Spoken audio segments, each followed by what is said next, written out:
Yeah, what's good, YouTube? We got the fellas.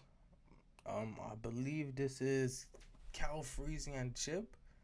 I haven't got a chance to start watching them. See, I'm not even subscribed, bro. But I did see them, and I do see they have some entertaining people on the podcast. I do say so myself. So keep that up. Yeah, Cal Freezy and Chip. I told y'all. I seen a clip before, and I was like, okay. I think I even posted it on here. But shout out to these niggas, bro. We got how Andrew Tate got kidnapped by gang. Guys who are currently watching a clip from our podcast, The Fellas, Yeah. the full podcast is available I don't know exclusively how many on views Spotify the with Andrew video Tate for podcast free. got. So go ahead and follow us on Cause bro, Spotify. Andrew Tate, bro. You watch an Andrew Tate video, bro. You're getting views, bro. You make an Andrew Tate video, you getting views, bro. Like, but I dropped a reaction, right? Like my reactions is like a lot of them don't get watched, but some of them get like a couple views. And then very rare, some of them past 10, bro. Watch the Andrew Tate one, the bitch got like 11. Fire actually a day, helps us 2 out days. more than you can imagine. I walk through the world feeling pretty invincible. Yeah. And America's one of those countries where I don't feel invincible, so I don't like it. Yeah. I was in Miami 4 in the morning, right? I just had these 2 Russian chicks in this club. Blah, Let's blah, see blah. where it is. So anyway, finish with these chicks in their apartment. I come down, and I'm waiting for my Uber. So Andrew outside Tate the fight apartment. compilation, 1 day ago, 10 views. It's 4 in the morning. This car rolls up. Must have been like a 1996 Toyota Ultima. Old bus-up car. Okay. Rolls up. And these 2 guys look at me and go, "Yo!" I'm like, "What?" This is number 88. I said, "Bro, I don't know." He goes, "You don't know where you are?" I said, "Bro, I don't know." Then he turns around and reaches to the back seat. And it's like, it was black in the middle of the night. And I was like, fuck. Because in Romania, I carry, right? So instinctually, I went, oh, fuck, ain't got a gun. Shit. There's nowhere to hide here. There's nowhere to hide here. It's open fucking sidewalk. There's nothing but just me and bullets, right? Fuck. Reach to the back seat. And for a second, I don't believe in panic. Because I'm a professional. But I analyze the situation, right? I have no weapon. He's inside of a car. This ain't going to do much. I have nowhere to hide. I'm fucked, right? So he reaches to the back, turns back around. There's a pizza. And I was like, oh, fuck. Just went down. Yeah, a pizza. Fucking but hell. why do I have to live in that world? Do you know what I mean? Like in America, you're like, you can just get smoked. I had a Rolex on. I'm wearing a suit. Yeah. Like it's. No, I mean when we went to LA, when we was in LA once, we were driving through like the bad part of LA in like a nice SUV Chevrolet, but it was like it wasn't even nice, but it was in this part of LA. It was nice. Yeah. People coming over the car spitting on it, saying "Get the fuck out of this!" Like it was crazy. What? Yeah, 100%. It was. God nuts. damn, nigga. Windows and everything. I had to put my seat back so that they couldn't see me through the window. It's America's a different level, right? Yeah. So America, you have to Fuck worry that about. up. I mean, I roll with security in London. I got security with me now. London's getting a bit dangerous as well. But without a gun, as long, and I state this without arrogance, right? As long as there is a degree of intimacy in the conflict, I stand a chance. I'm a world level combatant, right? So even if you have a knife, if I hit you, you're fucked anyway. Yeah. Do you know what I mean? With a gun across the street. That's a good Rude point. boy It's tip. hard. It's hard. Yeah. I mean, I've got some Neo moves. I've escaped the Matrix. I can dodge bullets. I don't want to do it too Andrew, often. that's a good point. It's very different for you because when you walk in the streets, you are what you said. You're a 4 times kickboxing world champion. Like it's a lot different. Say we're walking the street. We could be as rich as we want to be, but we've not got. It's true. But even now, but even then, and this is another point we'll get to. There's a huge difference between fighting and violence. They're different things. So a lot of people say to me, "Hey Tate, why do you wear all security?" And I say, one, for peace of mind. Otherwise, I'm on edge all the time. I'm perspicacious, right? So the number one way you protect yourself is. Damn, nigga. Yo, this is one thing I want to say. Hold on, I'm gonna just pause it actually. This is one thing I wanted to say, right? Andrew Tate, bro, like niggas hate on him because of the clips they see. Like I feel like everyone takes his clips very out of context, but he could also be very intense in his clips. You know what I'm saying? But to be honest, like when he talks on podcasts and shit, and he goes like he was on Aiden's stream and shit, like it's not as bad as people like the clips make it seem. Because he's talking about certain scenarios if this is happening. So it's like, it's a different story, bro. Just to be aware. You have to see it coming. It doesn't matter who you are. If you get sucker punched, you get sucker punched. Like if you get hit with a baseball bat, you didn't fucking see it. You're done. Yeah. So the first thing you do is if I don't have security with me, I'm always looking over my shoulder. I'm like watching. I'm always paying attention to who walked in the bar. Where's this guy? If I sit in a restaurant, I will only sit in the corner where I can see the whole restaurant. I won't have my back to people. I won't do any of these things. I don't want him to sneak attack me. If you want to kill me, give me a chance. At least. It's got to be somewhat of a fair fight here. Fair. I refuse to die with some sucker punch bullshit. That would be so shit. Yeah. After all of this, you just die from a baseball bat to the back of the head. Correct. You're right. So that's the first thing about it. But the truth is about fighting and violence is they're very, very different things. I was a professional fighter, and I still am capable as a fighter. If any one man were to come up to me, even with a blade, I know I would disable him and beat him. It's no problem. And I would still train? And I would take his life. Yeah. Train kickboxing, yeah.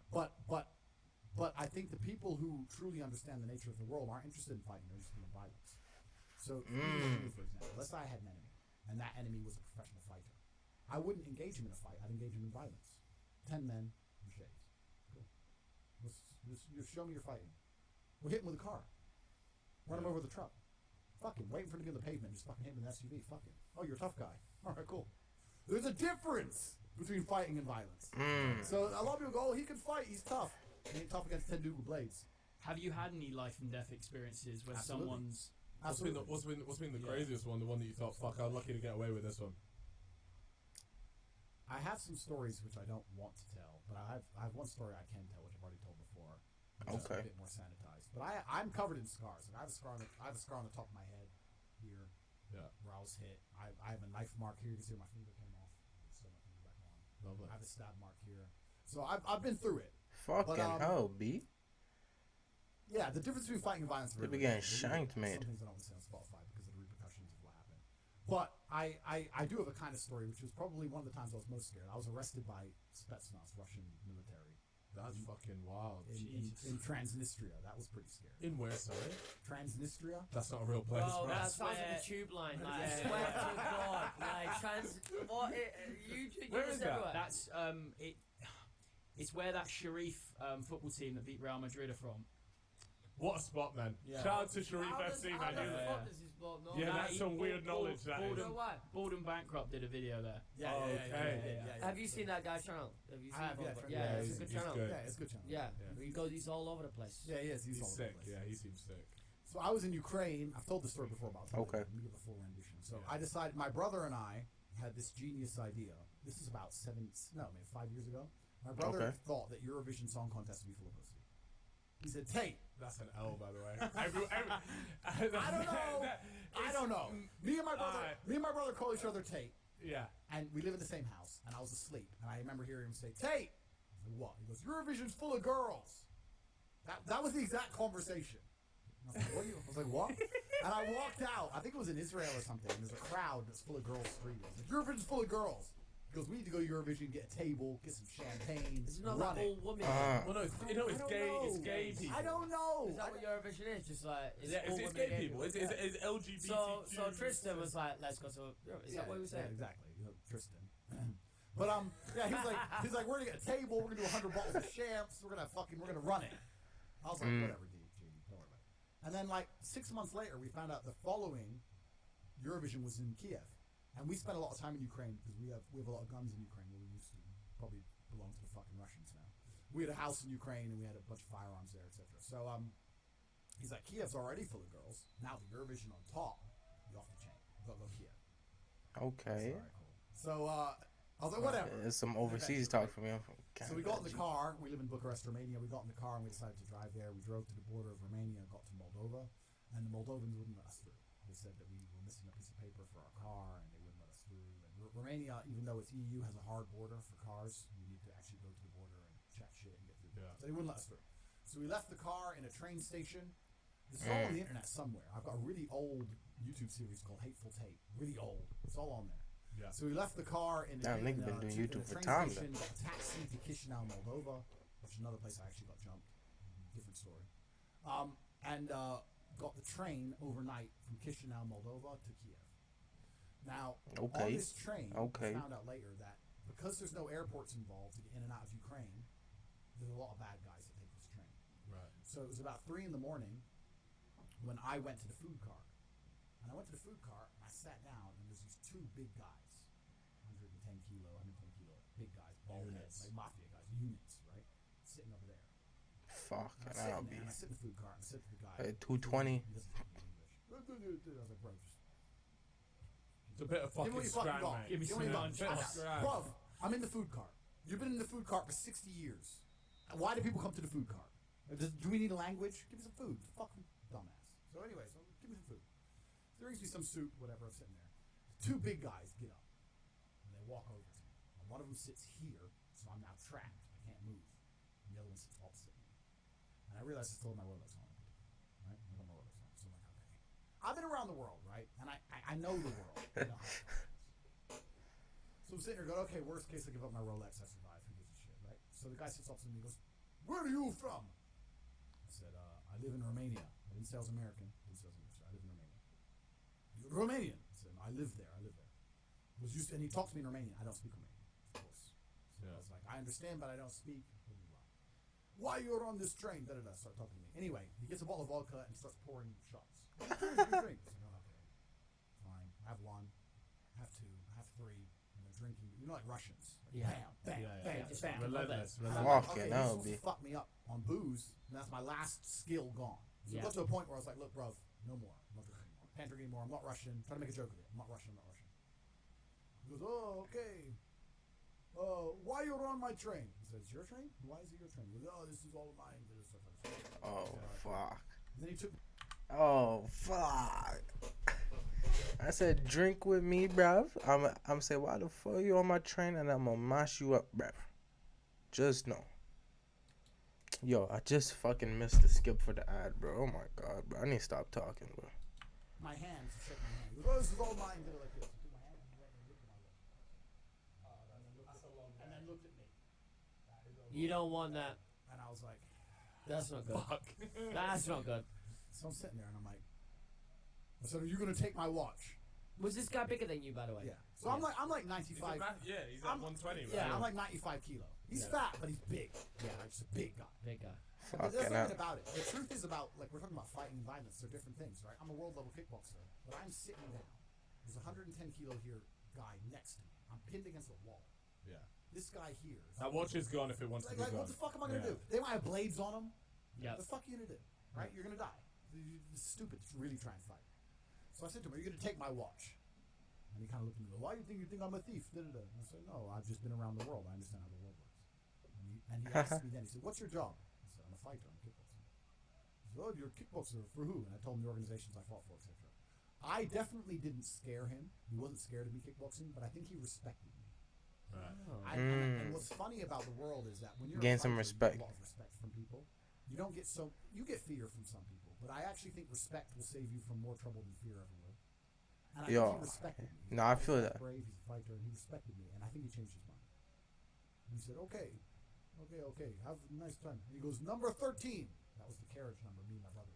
So we already knew what carriage I was in. Yeah. So he said, bro. He'd eyed it up. Yeah. He literally did this. I went to get up to leave, and when I went to the door to open the food carriage, it was locked. Oh, so It they was had locked. And now the old man goes, oh, gets his ass up and comes over with the key. I said, what the fuck did you? And I said to him, you locked the door? Looks at me like, yeah. And what? He's Yeah. paying me, not you. Yeah. Prick.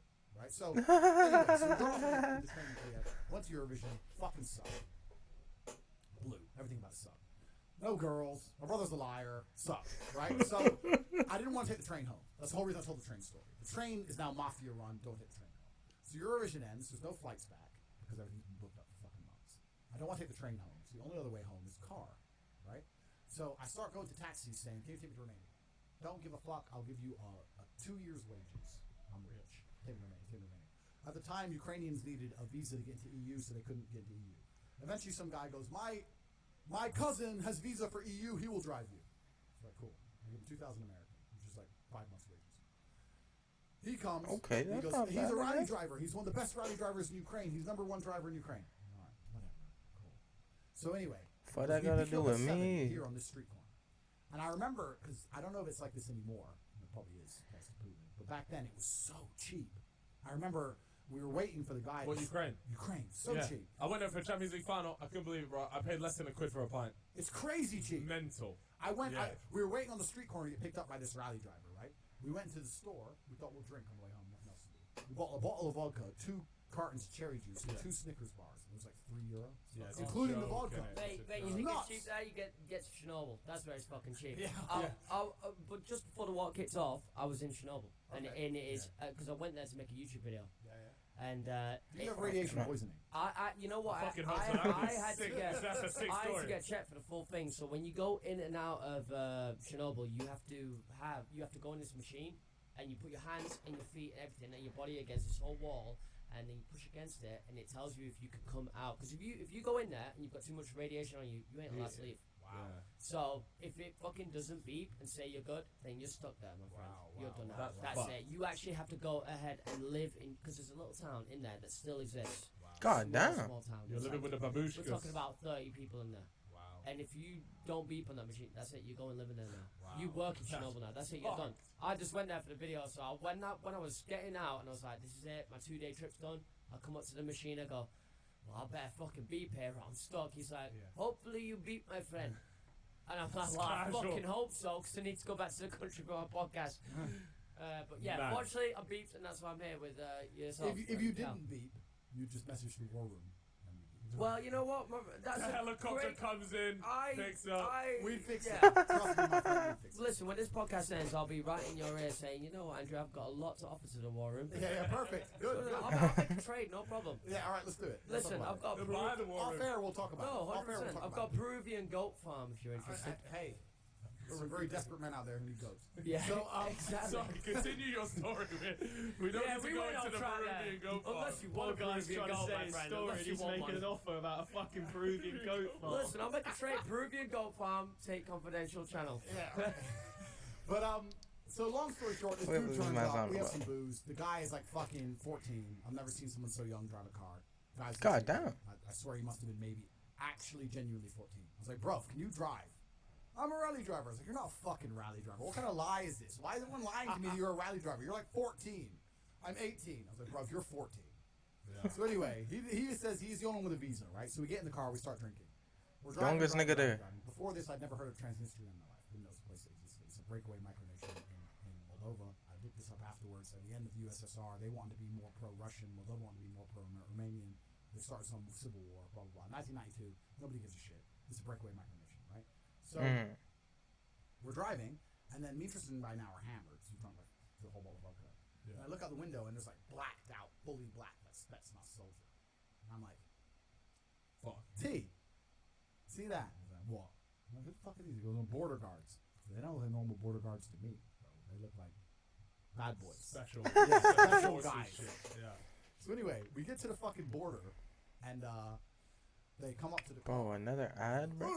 Start talking in Russian. Drag the driver. Fucking hell, B. I got a story in Trinidad, bro. Niggas, fucking police pulled us over, bro. He yanked out the driver. It was nuts. They drive. Or wasn't that nuts? And they close the door. When me and Tristan sit in the car for about a good 10 seconds, the driver's missing. And we're like, what the fuck is this? And Tristan's like, I don't know, maybe they didn't like the car, blah, blah. Then the 2 doors open, they grab us, pull out the car, right? So we're like, fuck. And when we get out the car, we see fully blacked out, black fucking helmets, black fucking ski mask, fully black, ARs black, like Spetsnaz guys, right? Fuck it out. up. Take us into this little hut, little thing by the side of the road, and we're like, what the fuck's the problem? And we're like, who are you? And we're like, we're coming back to Romania from Ukraine. I'm like, why are you in Ukraine? And I said, no, Eurovision. The guy looks at me like, he looks at me and goes, this is either the worst cover story I ever heard, or this guy is a fucking idiot. Because the worst thing is, I was wearing a black t-shirt and like some green jogging bottoms. He goes, why are you dressed like Soulja? I'm not dressed like fucking Soulja. I've got jogging bottoms and a t-shirt on. Yeah. But I guess I'm built, I'm military aged. I look like a fucking soldier, right? You do have a soldier look. A fucking American passport. So he goes, I go, Eurovision? Kind of this, and he looked at me just with hatred. he was not happy with who I was and why I was there. Yeah. So they asked us a few more questions. We were sitting in the border guards. They took all our luggage, poured it all on the floor, poured it all out in the dirt, and there was 4,000 American there. And I was like, listen, bro, we live in Romania. You can Google us. We live in Romania. We just went to Eurovision, went to Ukraine, etc. I didn't know Transnistria was a place. I'm not here to cause any problems. I just want to go home. Please, blah, blah, blah. He goes, you must pay fine. I was like, okay, what's the fine for? He goes, for impersonating Soulja. Oh. I was like, how much? It was 4,000 American. Oh, that's yeah. How convenient. It's 4,000 American in the fucking Very suitcase. convenient. I was like, oh, that's very convenient. You can take exactly the money in my suitcase. Please take it, sir. All right, yeah, thank you. All right, sorry about that. I'll make sure I never wear green jogging bottoms again. Sorry. Bundled us in a car and escorted us to the border and told us to fuck off and said never come back again. So that was a Transnistria. That was pretty scary. Because they had the Rottweilers on the chain, like on the park, trying to bite you and shit. And I was just sitting there. And you know what? When you're a fighter, something about you in every single situation, you analyze it for like combative ability. Like, would I be able to get out of this? Like Jason Bourne. Yeah. You're sitting there going, okay, this guy. Fuck it up. Two outside, they're armed, dog there, that guy's sniper tower. Yeah. It's like that moment of realization, there's actually no getting out of this. There's always an option. It's a movie. Yeah, you're like, that won't work. Yeah. That won't work. Well, I'm fucked. they had done so. It was like it was a Yeah, wrap. it was I'm going to Transnistria in jail. You know when you agree to give, when you're like, yeah, okay, you take the 4,000. And obviously, I feel like that's a fucking real lot of money to them. And they just do they? They must be laughing. Would they when they like? saw Were that. they The average buzzing? wage Were is they like happy? $100 a month or something. Yeah. Yeah, So, yeah, but did it's- they even show that? Was it like a norm to them and that they took it, or were they like very? No, they were probably very happy after I left. Yeah. But at the They time, didn't show They it, kept though. it. They kept it simple, kept it straight. bro, poker face. Yeah. You know They But had their then, game bro, straight, the bro. second you was gone down that road, by the way, they turned around to the boys like, yes! Of course. They were laughing their asses Yeah, off. Look at this 100%, jackass, Mr. 100%. Eurovision. Fuck him. Fuck it up, bro. Yo, why does Andrew Tate have so many fucking crazy stories, bro? Like, what, bro? I want to watch this whole podcast, bro, but we're finna watch this edit clip and make another video of it, bro.